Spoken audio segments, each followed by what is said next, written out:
जन्माष्टमी के इस पवित्र दिन पर दुनिया मेरे जन्म का जश्न मनाती है, लेकिन हमें यह नहीं भूलना चाहिए, हर जन्म एक दिव्य अवसर है। मेरी कहानी सिर्फ चमत्कारों और लड़ाइयों के बारे में नहीं है, यह विकल्पों, साहस और उद्देश्य के साथ जीने के बारे में है। आप देखिए, मेरा जीवन जेल की अंधेरी दीवारों में शुरू हुआ, फिर भी उस अंधकार में भी आशा का जन्म हुआ। आज आपके लिए मेरा पहला सबक, आप कहां से शुरुआत करते हैं यह तय नहीं करता कि आप कहां जाएंगे। आप चुनौतियों से शुरुआत कर सकते हैं, लेकिन अगर आपका दिल दृढ़ रहे तो आप प्रकाश में चल सकते हैं। वृंदावन में अपने वर्षों के दौरान मैंने सीखा कि खुशी भव्य संपत्ति में नहीं है, बल्कि चंचल क्षणों, साझा हंसी और द्वेष से मुक्त हृदय में है। मैंने बांसुरी बजाई, प्रभावित करने के लिए नहीं, बल्कि जुड़ने के लिए। एक बुद्धिमान भिक्षु ने एक बार मुझसे कहा था, मन बांसुरी की तरह है, यह जितना शुद्ध होगा, गीत उतना ही मधुर होगा। आज अपने आप से पूछें, आपका मन कौन सा गाना बजाता है? क्या यह शांति है या शोर?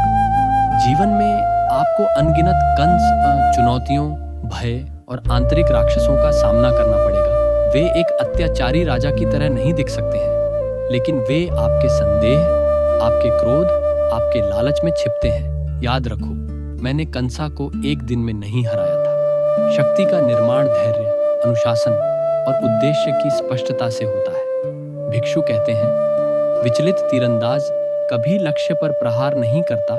तो अपने आप से पूछें, जीवन में आपका लक्ष्य क्या है? क्या आपके विचार, कार्य और समय इसके अनुरूप है?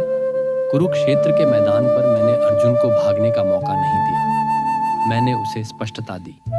मैंने उससे कहा, परिणामों से लगाव के बिना अपना कर्तव्य निभाओ। क्यों? क्योंकि जीवन इस बात से नहीं मापा जाता कि आप क्या हासिल करते हैं, बल्कि इस बात से मापा जाता है कि आप कैसे सेवा करते हैं, कैसे बढ़ते हैं और तूफानों में कैसे स्थिर रहते हैं। जन्माष्टमी सिर्फ मेरे जन्म को याद करने का त्योहार नहीं है, यह आपके अपने जीवन का दर्पण है। अपने आप से पूछें, क्या मैं इरादे के साथ जी रहा हूं? क्या मैं दुनिया के भव्य नाटक में अपनी भूमिका ईमानदारी और प्रेम के साथ निभा रहा हूं? इस जन्माष्टमी न केवल मेरे संसार में आने का उत्सव मनाओ, बल्कि अपने हृदय में ज्ञान के जन्म का भी उत्सव मनाओ।